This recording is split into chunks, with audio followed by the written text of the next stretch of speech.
aos sacerdotes e aos levitas com eles, nas cidades e nos seus arredores, para que se reúnam conosco, tornemos a trazer para nós o que, pessoal? A arca do nosso Deus, porque nos dias de Saul não nos valemos dela.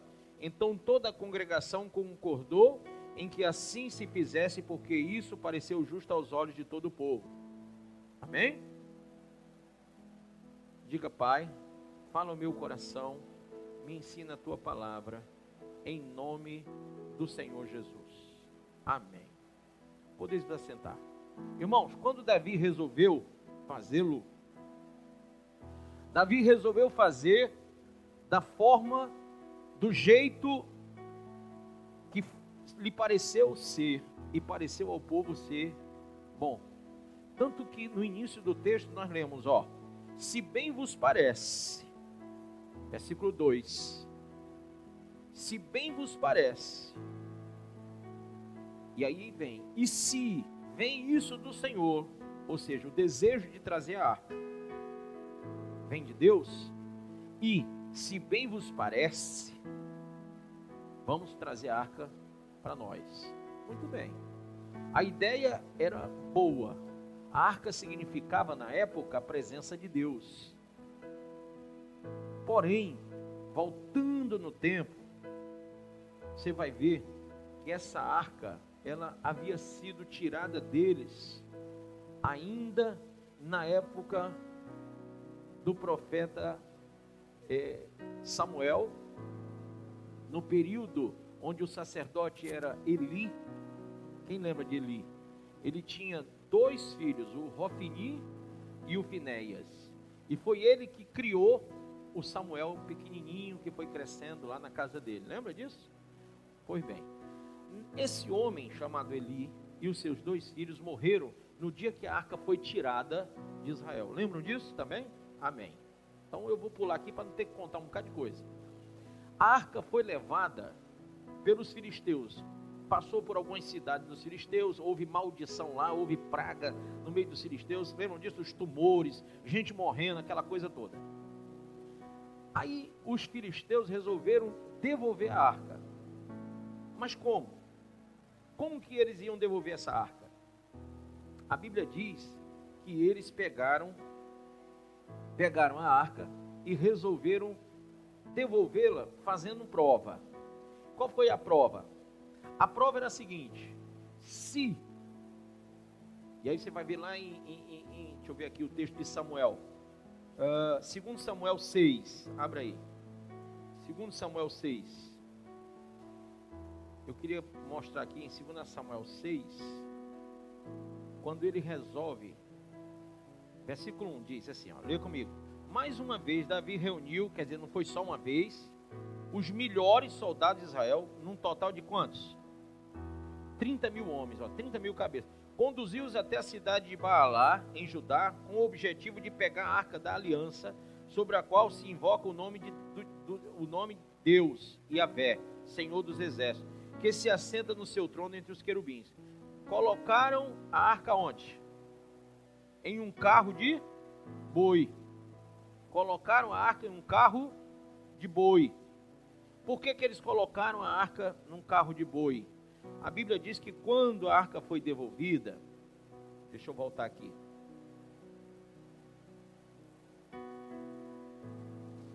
Vou voltar aqui. Quando a arca foi devolvida ao povo,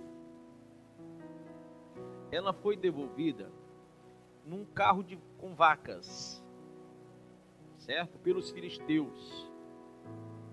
Deixa eu ver aqui. Pronto.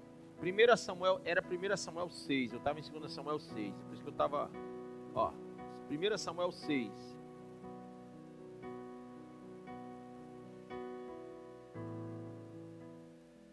Sete meses esteve a arca no Senhor na terra dos filisteus. Estes chamaram os sacerdotes e os adivinhadores e lhes disseram: que faremos da arca do Senhor? Fazei-nos saber como a devolveremos para o seu lugar. Responderam eles: quando enviardes a arca do Deus de Israel, não a envieis vazia, porém enviá-la-ei a seu Deus como uma oferta pela culpa. Então sereis curados e sabereis porque a sua mão se não tira de vós. Então disseram, qual será a oferta pela culpa que lhe havemos de apresentar? Responderam, segundo o número dos príncipes dos filisteus, 5 tumores de ouro e 5 ratos de ouro, porquanto a praga é uma e a mesma sobre todos vós e sobre todos os vossos príncipes. Fazei umas imitações dos vossos tumores e dos vossos ratos que andam destruindo a terra, e dai glória a Deus de Israel, porventura aliviará a sua mão de cima de vós e o vosso Deus e da vossa terra. Porque, pois, endurecereis o coração como os egípcios e Faraó endureceram o coração? Porventura, depois de os haverem tratado tão mal, não os deixaram ir e eles não se foram? Agora, pois, fazei um carro novo, estão vendo aí? Tomai 2 o quê? Vacas com crias, sobre as quais não se pôs ainda jugo, e atai-as ao carro. Seus bezerros levá-los-eis para casa. Gente, se separa bezerro de vaca? Não, mas eles fizeram isso por um motivo, era uma prova. Não é verdade? Uma prova. Qual era a prova? Então tomai a arca do Senhor e ponde-a sobre o carro, e metei no cofre ao seu lado, e as figuras de ouro que eles haveis de entregar como oferta pela culpa, e deixai-a ir. Reparai, se subir pelo caminho rumo ao seu território a Bet-Semes, foi ele que nos fez este grande mal. E se não, saberemos que não foi a sua mão que nos feriu, foi casual o que nos sucedeu. Em outras palavras, se a arca chegasse lá, é porque foi Deus. Porque nenhuma vaca se separa dos bezerros, nenhuma, se não fosse Deus que estivesse ordenando as vacas que levasse. Está entendendo? Coisa forte, né? Então as vacas foram para Bet-Semes, levaram e deixaram os bezerrinhos para trás. Deixaram de dar de mamar para levar a arca, porque Deus mandou. E aí, quando a arca chega a Bet-Semes, acontece que toda essa situação de Davi resolver trazê-la de volta para o povo. Porém, ele lembra que no período de Saul a arca não estava lá com eles.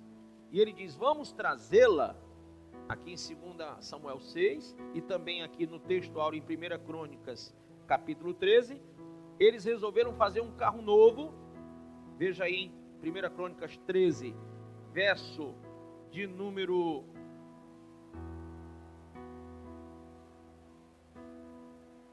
5 em diante, 7 em diante. Puseram a arca de Deus num carro novo, igual os filisteus. Diga assim, igual os filisteus. Agora eu pergunto, isso aqui é o que nós temos que aprender hoje. Nós temos que ser igual a alguém? Quem é que nós temos que imitar? Nosso exemplo é o Senhor Jesus. A nossa Bíblia é a palavra de Deus. Nós temos que imitar, não é igreja A, igreja B, igreja C, igreja D, igreja E. Não, nós temos que imitar a palavra de Deus. E o nosso exemplo é Cristo. O nosso alvo é Cristo. O que acontece e o que é difícil hoje em dia? É que fica esse jogo pesado de mídia, onde você se torna um alvo. A exemplo, quem aqui toma Coca-Cola? Levanta a mão. Todo mundo? Eu não tomo mais. Mas eu deixei de tomar no dia que eu li que o caramelo 3 que tem lá causa câncer. Eu resolvi deixar de tomar. E não é só a Coca-Cola não, qualquer refrigerante tem. Eu parei de tomar refrigerante. Mas eu era um alvo da mídia. Quem aqui já fumou? Você viu primeiro na novela, no filme, viu aquele cowboy da Marlboro que morreu de câncer pulmonar. Aí você começou a fumar por influência. Quem já bebeu? Viu aonde? Primeiro, o cara tomando um uísque na novela, num filme, né? O 007 tomando uísque, tomando vinho, né? Na novela o cara tomando chopp, hein? Aí você foi influenciado pela mídia. Nós somos influenciados pela mídia, principalmente a americana. O enlatado americano entra aqui forte. Pois bem, então as igrejas evangélicas de hoje, elas receberam uma grande influência das igrejas americanas no tocante a uma visão chamada doutrina da prosperidade, onde as pessoas passaram a vivenciar um culto mamônico, ou seja, tudo e por tudo tem que ter dinheiro, tem que ser para ganhar dinheiro, tem que ser para ficar rico, tem que ser para ficar lá por cima. O culto mamônico entrou dentro das igrejas evangélicas.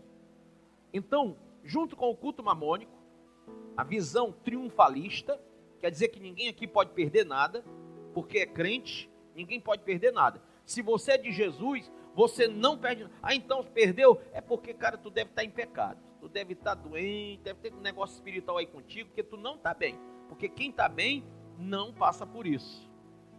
Não passa por doença, não passa por miséria, não passa por desemprego, só fica desempregado quem tem demônio. Entendeu? Tem um demônio na sua vida, é o que eles dizem. E a Bíblia diz, pode baixar só um pouquinho, a Bíblia diz uma coisa, a Bíblia diz que nós só somos crentes quando temos tudo, é assim não? Não, a Bíblia diz que Paulo foi crente na prosperidade e na pobreza. O que mais? No meio dos cárceres e no meio da liberdade, da doença e da saúde. Ele reconhece o cristianismo e a sua visão cristã, independente das circunstâncias. Paulo não pregou isso que se prega hoje. Nós vivemos uma apostasia grande. Isso veio do enlatado americano nos anos de 1980 e alguma coisa, 70 para 80. Entrou forte dentro das igrejas. Claro que todos os pastores começaram a desenvolver o projeto e mais projeto, porque de repente se posicionou uma visão administrativa, financeira enorme dentro das igrejas, onde, meu irmão, o que vale é o que o caboclo tem, o que ele consegue juntar. Entendeu? Então, igreja, eu me lembro quando eu abri a primeira Cristo Salva, foi numa varanda de uma casa. Depois, o primeiro templo era pintado de cal, do cal mais barato que tinha. Tempos em tempos a gente tinha que ver como é que estava a parede, porque papocava de tanto cal. Lembra, Antônio, desse negócio? Era uma riqueza ter um ventilador ventilando a igreja. Era uma riqueza. Se fosse um grandão, então nem se fala. Então, mudou. As pessoas hoje não dão mais valor às pessoas, elas dão valor às coisas. A igreja boa é a rica. A igreja boa é a grande, a igreja boa é a que tem tudo, a que não tem nada é a igreja do diabo. Essa é a igreja mamônica, laodiceana, porque o povo perdeu a visão de ganhar alma, o povo perdeu a visão de multiplicação de almas dentro, as pessoas não se entregam mais ao ganhar almas, elas se conformaram simplesmente em receber bênção, em buscar bênção. Os pastores brigam uns com os outros pelas ovelhas. Não tem respeito pastoral, não tem ética pastoral, não tem mais nenhum tipo de hierarquia pastoral. Quebraram todos os moldes da igreja primitiva. Quebraram toda a estrutura da igreja em prol dessa visão triunfalista. Então, se o nosso diácono Everardo estiver doente, é porque ele tem demônio. Não é porque ele é homem de carne e osso. Está entendendo? É incrível isso. É incrível isso. As pessoas começam a acreditar que um homem que leva uma facada, o sangue dele tem poder para curar. Não é mais o sangue de Jesus. Que tristeza, né? Mas existe.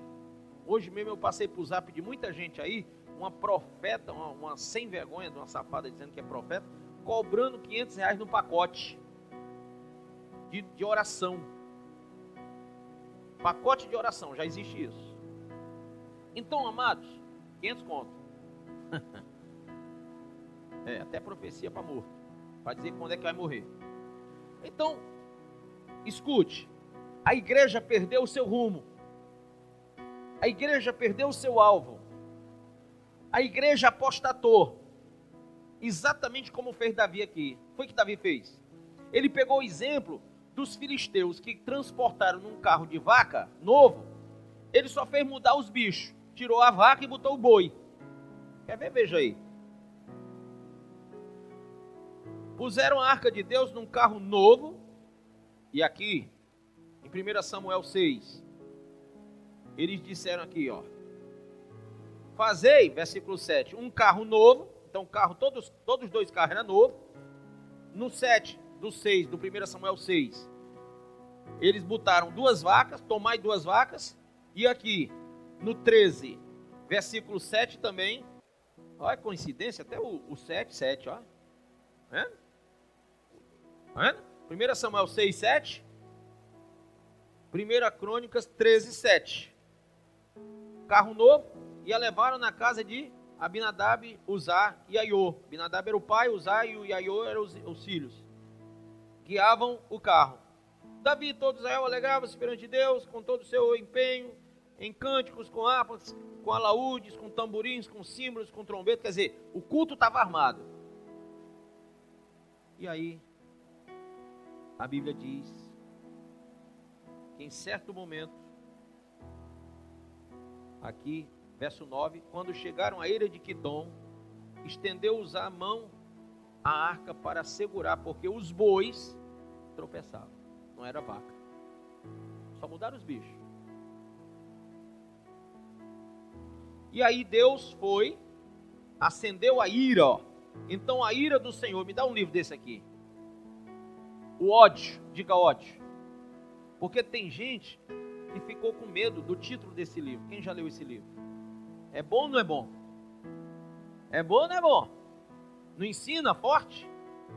Mas irmão, tem que ler. Tem que ler. Tem que comer esse livro aqui 3 vezes para poder ruminar bem. Esse livro é muito forte. Aqui diz, ó, a ira do Senhor se acendeu contra Uzá e o feriu por ter estendido a mão à arca e morreu ali perante Deus. Desgostou-se Davi porque o Senhor irrompera contra Uzá, pelo que chamou aquele lugar Perez Uzá até o dia de hoje. E aí, irmão, para resumir a história aqui, o Davi não quis mais levar a arca para a casa dele, nem para o templo, aliás, templo não, como que chama? Para o tabernáculo, porque ainda ia ser construído o templo, porque, embora a arca representasse a presença de Deus, ele esperava o Deus carinhoso, amoroso, gentil, e etc, etc, etc. Ele estava louvando, estava cantando, estava pulando, estava dançando na presença de Deus. Tinha tudo para ser um culto pentecostal daqueles fortes, do reteté. O que é que se espera? Bênção. E de repente, ó, ira. De repente vem a ira. Mas como que Deus vai se irar no meio de um culto que é prestado para Ele, com toda a pompa? Irmão, eles imitaram ou não imitaram os filisteus? Eles tinham que imitar quem? Deus. Abra aí no Êxodo capítulo 25. Verso 14. Leia aí para mim, por favor, evangelista Edivan.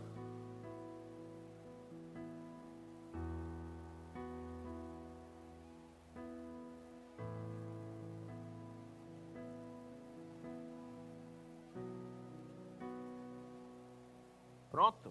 Como é que ela tinha que ser carregada?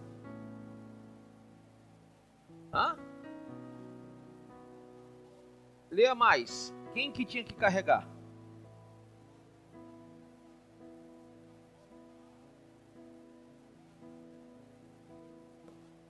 Quem tinha que carregar?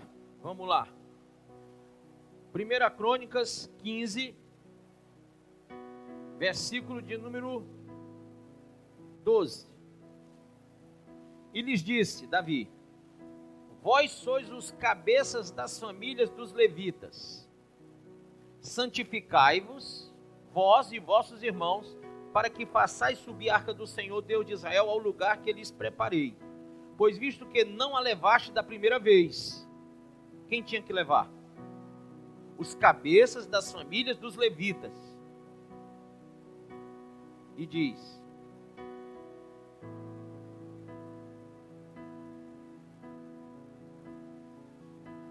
e lhes disse: vós sois os cabeças das famílias dos levitas, santificai-vos vós e vossos irmãos, para que façais subir a arca do Senhor Deus de Israel ao lugar que lhe preparei.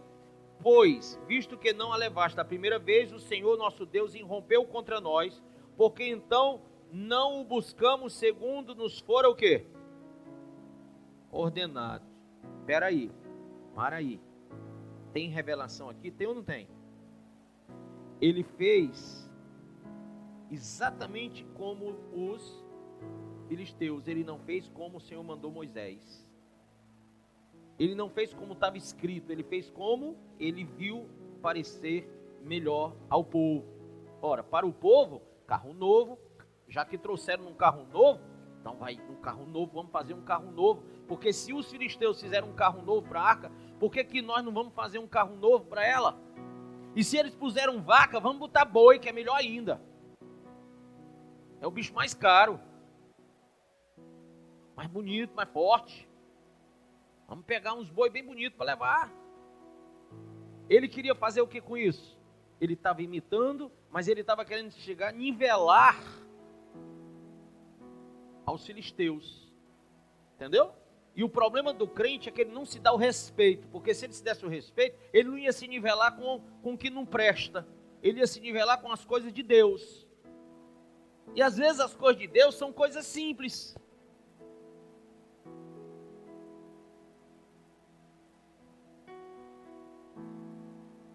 O que Deus queria? Queria que os homens carregassem a arca onde? Pronto.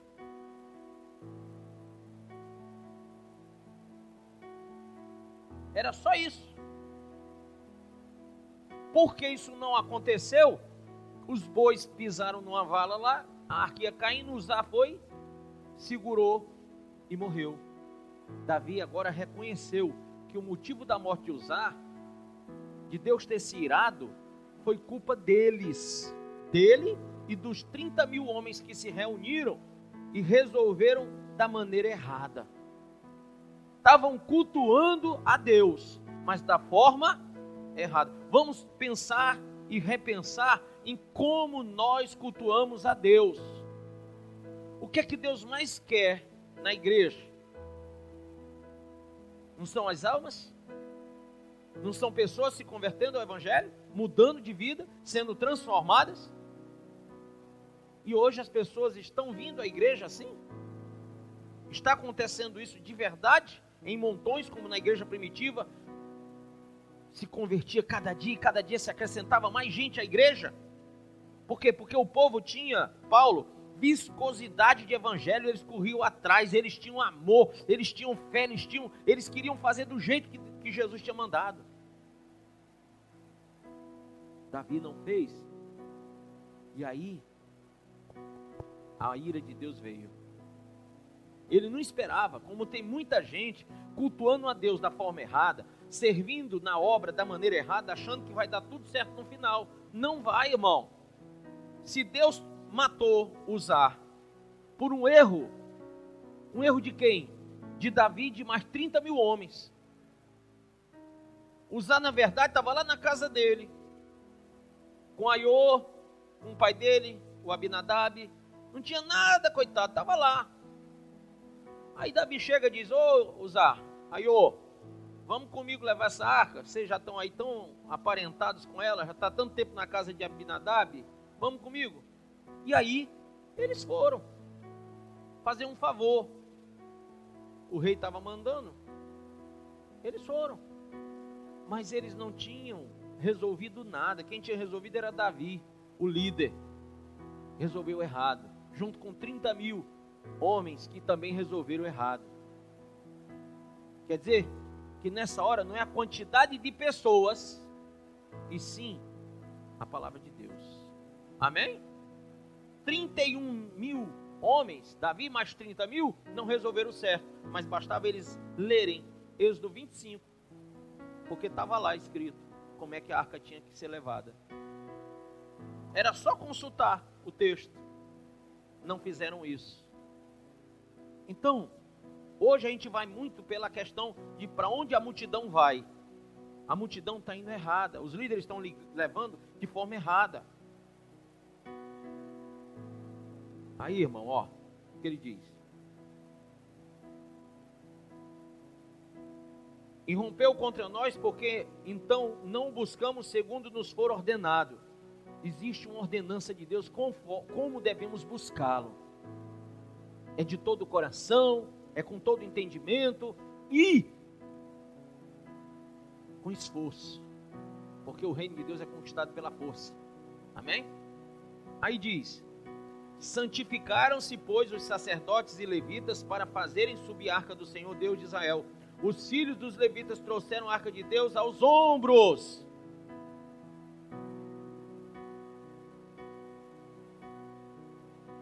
Aos ombros, pelas varas. Está vendo as varas? Que nela estavam como Moisés tinha ordenado, segundo a palavra de quem? Do Senhor. Lá no Êxodo 25:14.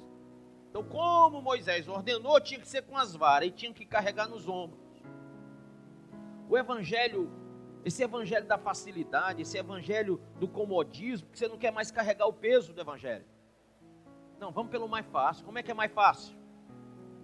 Você não quer pagar preço por isso? Eu não estou falando de dinheiro não, irmão. Estou falando de esforço, de correr atrás das almas, de ganhar alma para o Senhor.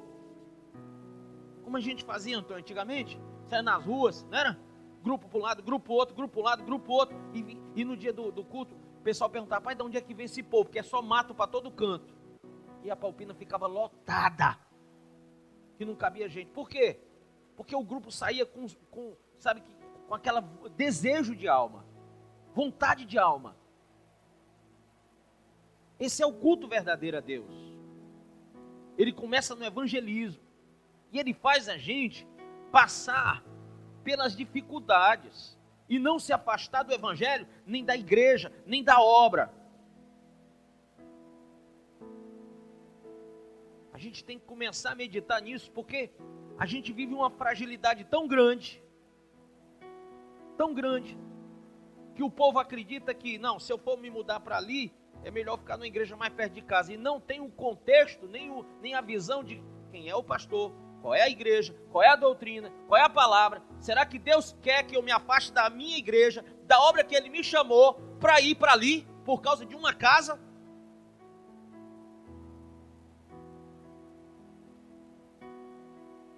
Vocês estão entendendo o que eu estou falando? Nós temos diáconos. Sai daqui. Olha, caiu. Eu falei para mim que ia cair, ó. Caiu. Nós temos diáconos. Nós temos obreiros que às vezes pensam: não, pastor, é porque eu vou me mudar. Irmão, você pode se mudar até para Cochichina. Você tem que entender que Deus te ungiu para essa obra. Amém ou não? Entendeu isso? Por que no passado os homens faziam tanto esforço e os de hoje não querem mais se esforçar? Esse aí é o evangelho do comodismo, é o evangelho do deixa a vida me levar. Entendeu?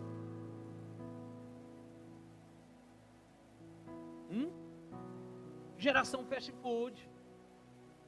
Quer pegar tudo feito, não quer se esforçar mais, vem para o culto. Quantos obreiros chegam no culto, não se preocupa nem quantas almas vieram. Por quê? Quem fica contando é o pastor que está pregando. Os obreiros passa para lá, passa para ali, passa para colar, fica conversando lá fora e não preocupa como é que está o coração do pastor em relação ao que está acontecendo na igreja. Como é que está o abalo emocional do cara? Que vai, se prepara, que se adorna para levar o evangelho, para pregar a palavra e não vê pessoas dentro da igreja. Por quê? Porque uma equipe de obreiros não trabalhou. Porque o povo não trabalhou. Não é só os obreiros não. O povo é obreiro. O povo é para trabalhar na obra. Sim ou não? Estão transportando na carruagem nova de boi. Mas eu vou dizer para vocês, estava tudo errado. No culto totalmente errado. Hoje nós segundo Jeremias, capítulo de número 3, não temos mais que buscar a arca. Lembra disso? Quem lembra? Quem lembra? Abra em Jeremias 3, deixa eu lembrar vocês. Verso 14, 15, 16. Por favor, leiamos. Em seguida, verso 15. Vos darei o quê? Pastores. Em algumas traduções tem governantes. Porque o pastor, ele governa sobre a igreja. Amém? De acordo com o meu coração. Coração de quem, gente? De Deus. Que vos dirigirão com o quê? Sabedoria e com conhecimento, como bons pastores. Para aí, pastor, o que foi que houve? Caiu aí uma revelação do alto. Quem quer? Por favor. Evangelista Antônia, me leia agora 1 Coríntios 12, verso 12. Aliás, 12, verso 8. 12, 8. 12, 8.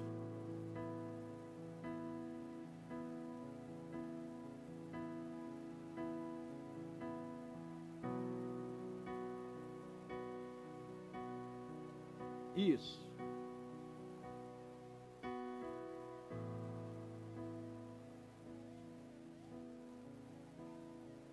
Espera aí, que em outra tradução é conhecimento. Para aí. Os primeiros 2 dons do Espírito Santo que a igreja não busca, essa igreja do não busca.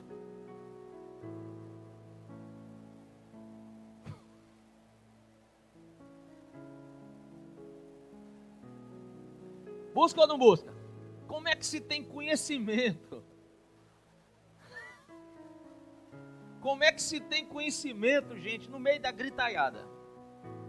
Leia o capítulo 12, 13 e 14 de Coríntios, que você vai ver como é que deve ser um culto, como é que se deve profetizar no culto, como é que se deve falar em língua, que 2 ou 3 falem em língua, se houver intérprete, que quando um profetizar, o outro se cale. Totalmente diferente dos cultos de hoje, que o pessoal diz que é neopentecostal. Não, é o novo Pentecoste. Agora é grito, é pulo, é não sei o que, é cambalhota, é kung fu.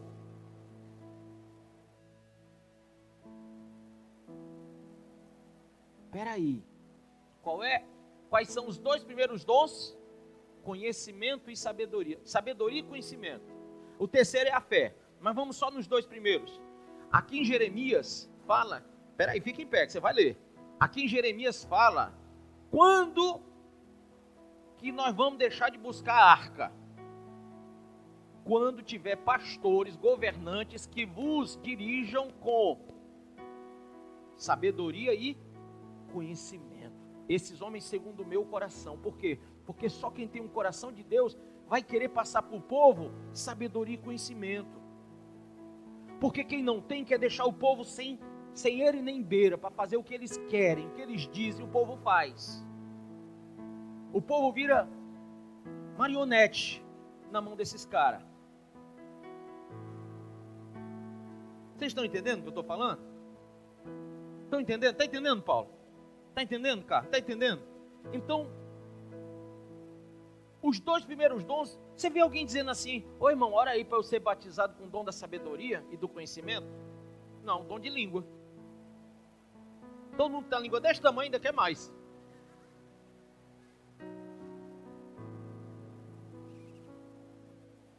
Não é vero? É? Mas quem esteve no meio do meu conselho e viu e ouviu a minha palavra? Jeremias 23. Não é a minha palavra como o martelo que esmiuça a penha? Então Deus, Ele fala pelo profeta Jeremias que nós só vamos rejeitar o Antigo Testamento e a Velha Aliança e a Arca como presença de Deus, quando tiverem pastores, segundo o coração de Deus, guiados por Deus, para guiarem o povo com o Espírito Santo. Porque quando aqui fala Jeremias, coitado, muitos anos antes, cheio do Espírito Santo, mas não tinha passado pelo dia de Pentecostes, ele não tinha conhecido Jesus Cristo. Ele estava muito antes dizendo que haveria um dia que homens se levantariam dessa maneira, cheios do Espírito Santo, para levar a palavra verdadeira para o povo. E qual seria a manifestação desses verdadeiros pastores? Sabedoria e conhecimento. Por quê? Diga obra do Espírito Santo. Amém?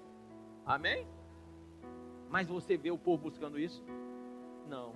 Por isso que estão fazendo, culto errado. Está lá. Hilari, oh. É a mesma coisa, só mudar a música.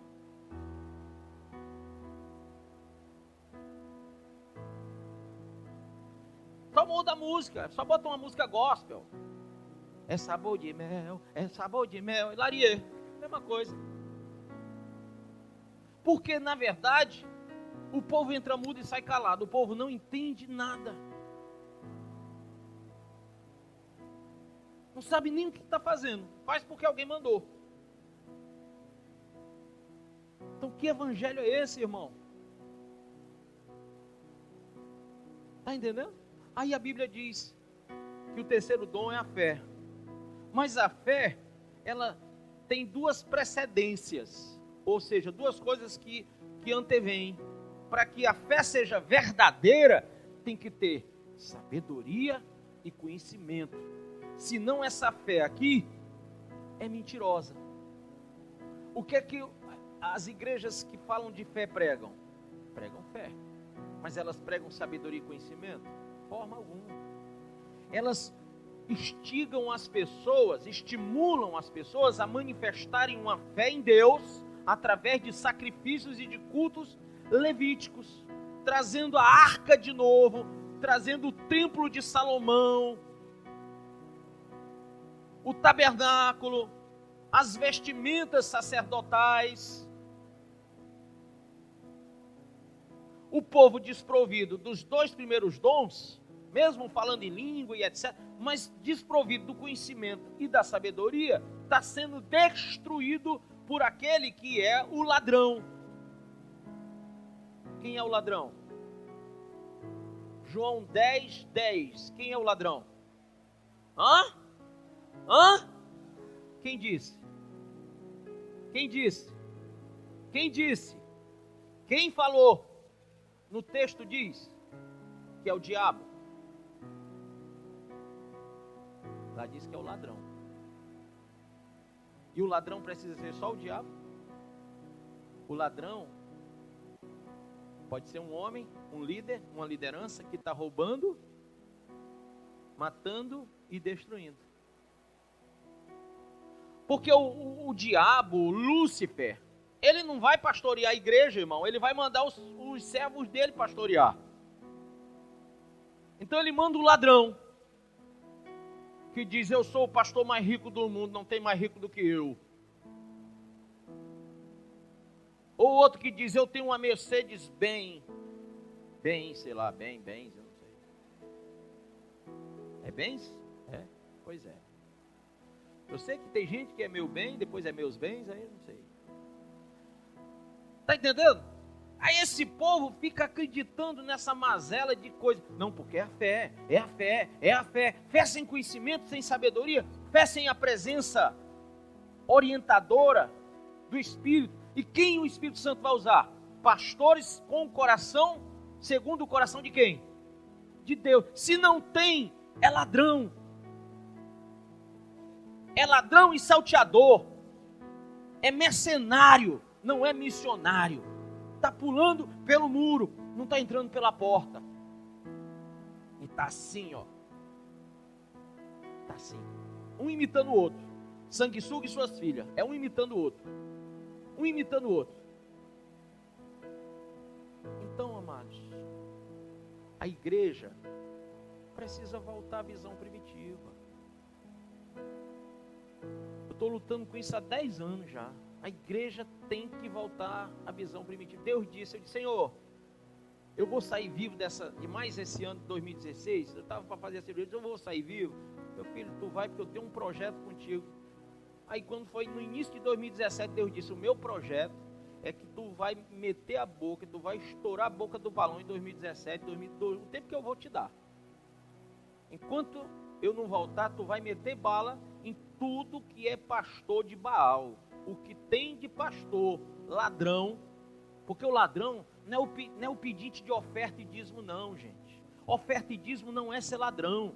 Dízimo é de Deus e oferta é de Deus. O problema é que o cara está roubando é a palavra. O que o cara está roubando do povo é a palavra. É a pior coisa. Olha, se tirarem de você a sua carteira, você compra outra. Se tirarem de você o seu carro, com muito esforço, você compra outro. Se tirarem suas roupas, você compra outra. Mas se tirarem de você a sabedoria e o conhecimento, quem você é depois disso?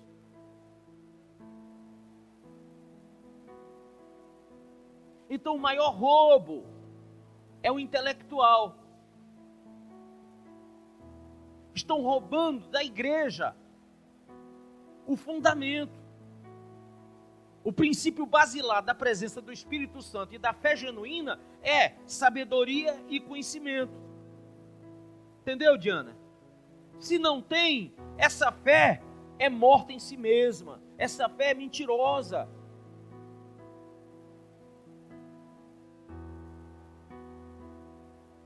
E tu dizes, eu tenho fé. E eu digo, me mostra a tua fé sem as tuas obras, que eu te mostrarei a minha fé pelas obras. Então, voltando aqui para o texto, leia aí em Coríntios 8, vai o 9 agora, né? Verso 9. Pode ler. É o mesmo Espírito. Você vê que começa com sabedoria, vai para o conhecimento, vai para a fé, depois é que vai para a cura, depois é que vai para milagre, depois é que vai para interpretação de língua. Depois. Língua, interpretação de língua, profecia, tudo é depois. Primeiro é sabedoria e conhecimento. Aí vem fé, aí discernimento de espírito. São as coisas mais importantes que as pessoas não têm. Não tem. Porque quem dá discernimento é o Espírito Santo, através do conhecimento e da sabedoria. Sem conhecimento e sabedoria, você não vai discernir o que está sendo dito. Você vai cair, feito um patinho. Entendeu? Aí você está no meio de um culto. Não, pastor, mas a igreja lá é de Deus. Ó, o pessoal lá fala em língua, ou lá tem profecia, lá tem revelação, lá tem me ajuda aí, um irmão fala em língua, o outro interpreta, maravilha, gente é curada, morto ressuscita. Aí o povo diz, é de Deus. É de Deus? Porque morto ressuscita? Porque paralítico anda? Então vai num terreiro de macumba, ver se não acontece cura também. Ou num centro espírita, se não tem cura lá. Vai lá, se não tem discernimento de espírito. Tem. E não é do Espírito Santo não, é do diabo mesmo. É do diabo, mas tem. Os dons lá se manifestam para imitar a luz. Os filhos das trevas são sagazes. O diabo dá a eles dons que se parecem com os dons do Espírito para que eles utilizem imitando a nós.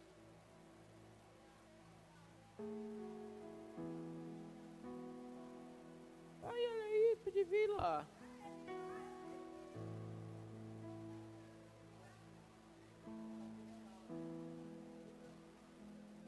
Aí a Bíblia diz, se possível, Janinha, enganariam até os escolhidos. E como tem escolhido correndo atrás de milagre.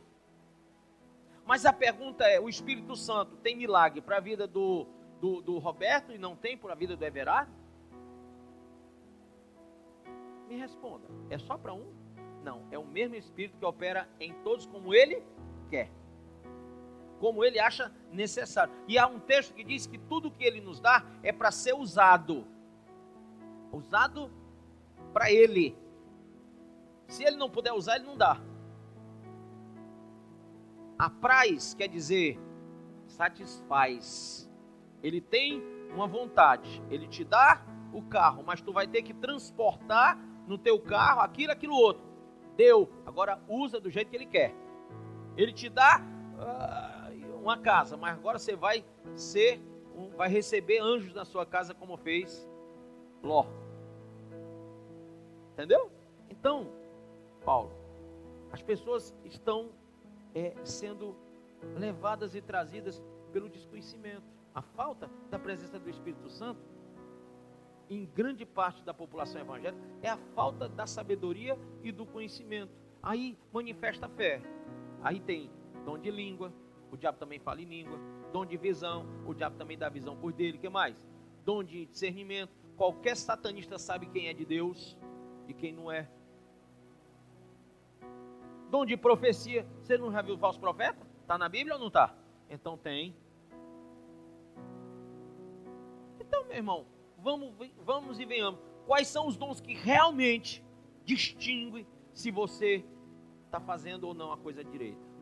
Sabedoria e conhecimento. Porque desses dois vem a fé genuína. E da fé genuína todo o resto é utilizado da forma correta. E a Bíblia diz lá no final do capítulo de número 12, no último versículo: mas eu vos apresentarei um dom mais excelente. Aí vem o 13. Ainda que eu tivesse o dom de falar em língua, o dom da ciência, o dom não sei de quê, o dom não sei de quê, e não tiver o amor, nada serei. E cadê o amor? Numa época que esfriou, que o povo não busca as almas, que o povo não se doa pelo Evangelho. É ou não é verdade? Ei, irmão, a igreja está precisando trocar lâmpada. Ô, pastor, realmente, ó. Lá em casa também.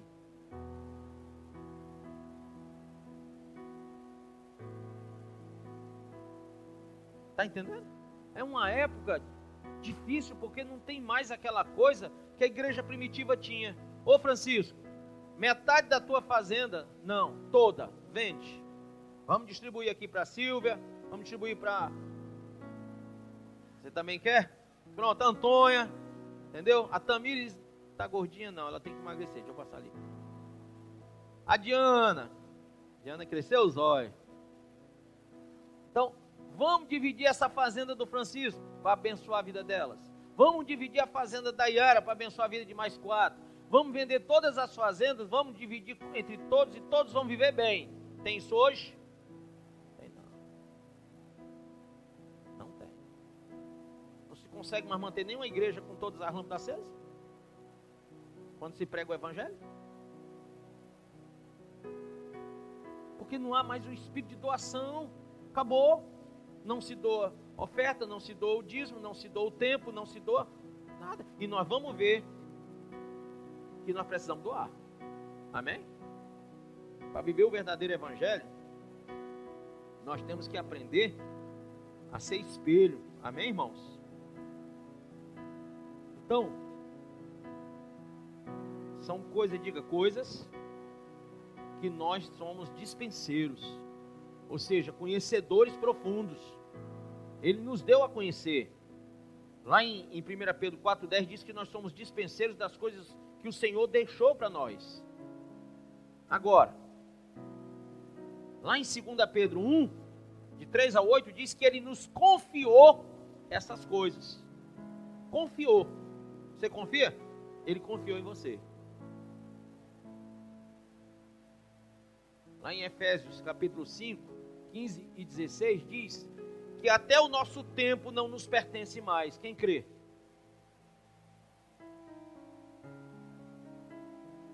Os dons são dele, ele nos deu para ele nos usar. Para que você quer dom? Para não ser usado? Eu quero pregar, pastor, mas para quê? Para não pregar? Eu quero falar em língua para não falar? Eu quero interpretar para não interpretar? Profetizar para não profetizar?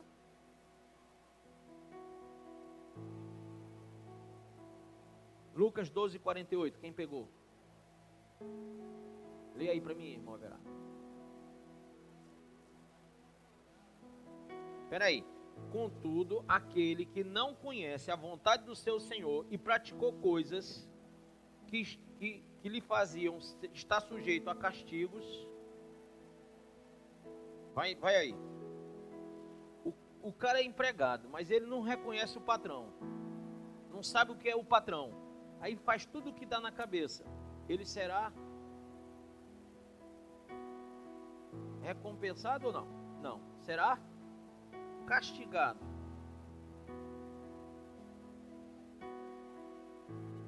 Pouca chicotada porque ele não sabia o que tinha que fazer. Ele fazia tudo errado, mas não sabia. Pouca, mas vai levar. Vai para frente. Então, os irmãos dizem assim: Senhor, me dá o teu espírito, me dá a tua unção, né? Todo mundo não pede? Senhor, eu quero pregar. Senhor, eu quero. Tu quer, irmão? Mas tu vai ser cobrado. E muito. Agora eu pergunto, vocês gostam de ser cobrados? Não. Quando o pastor fala em dízimo e oferta, já amarra o bode. Mas todo mundo quer ganhar dinheiro.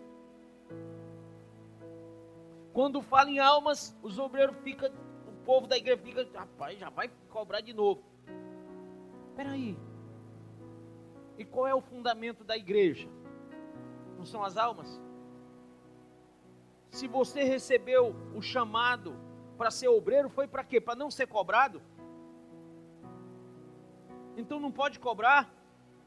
Quando o pastor liga, ixi, é bucho.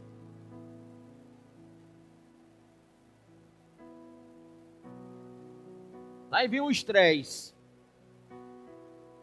Porque vai cobrar. Ô irmão, como que você recebe e não quer ser cobrado? Aquele a quem muito é dado, muito será o quê? Cobrado.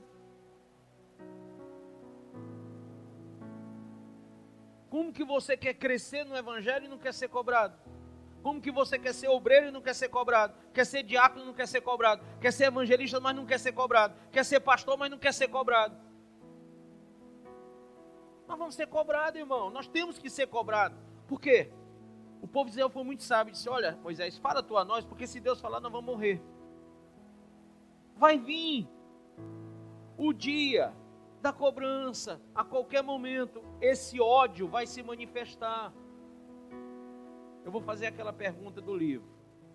Quem leu sabe, quem não leu. Quem leu, que sabe, fica calado. E quem não leu, vai responder. Deus ama quem e abomina quem? Deus ama o? Quem lê o livro não fala. Parece que vocês são surdos. Deus ama quem? E abomina quem? Tá certo isso? Tá ou não tá? Não é? É não. A pergunta é simples. Quem vai para o inferno é o pecado ou o pecador? É o pecador. O pecado não vai não, quem vai é o pecador. Como que você pode dizer que Deus ama uma coisa que ele joga no pecado, no inferno? A Bíblia diz que ele lançará no lago que arde com fogo e enxofre. Junto com Satanás, besta, anticristo e etc. Ele vai lançar fora. Isso aí é amor, irmão? Isso é o quê? Ira, cólera, ódio. Mas estão pregando, Silvio, o evangelho é esse aí. Deus ama o pecador, Deus abomina o pecado, mas ama o pecador. Presta atenção. Quem quer viver no Novo Testamento e quem quer viver no Antigo Testamento? Nós somos crentes do Novo ou do Antigo? Do Novo? Da Nova Aliança ou da Velha? Nova. Da arca ou da cruz? O que foi que ele disse? Pegue a sua arca e carrega. É assim? Pega a sua cruz. Então nós estamos na cruz, esquece a arca. Você acabou de ouvir essa poderosa ministração da Palavra de Deus. Eu creio que sua vida foi abençoada. Eu quero que você ore comigo, profetizando sobre a sua vida a salvação que vem de Cristo Jesus. Ore conosco. Deus Pai, em nome de Jesus, Nós te agradecemos por esta palavra e que o Senhor possa abençoar a vida de cada um que nos viu, que nos ouviu nesse dia. Deus Pai, em nome de Jesus, que esta pessoa esteja agora entregando a sua vida, recebendo a salvação que vem do Senhor. Pois assim, Pai, nós profetizamos salvação, cura, libertação, em nome do Pai, do Filho e do Espírito Santo de Deus. Amém.